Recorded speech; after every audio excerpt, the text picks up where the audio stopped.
لاہور سے رپورٹ کر رہی ہیں آفتاب احمد۔ داتا دربار پولیس کی شاندار کارکردگی، لاپتہ بچے والدین سے ملوا دیے۔ داتا دربار پولیس تحفظ مرکز نے بروقت کارروائی کرتے ہوئے 18 سالہ ذہنی طور پر معذور ماریہ، 11 سالہ عادل منور محمد فرحات اور 12 سالہ کاشف اشرف کو تلاش کر کے والدین سے ملا دیا۔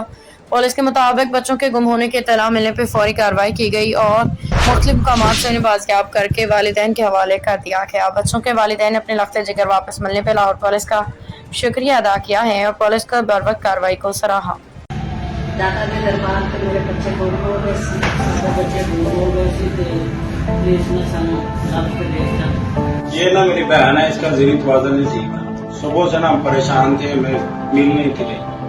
یہ اب داتا صاحب سے ملی ہے تحفظ مرکز میں۔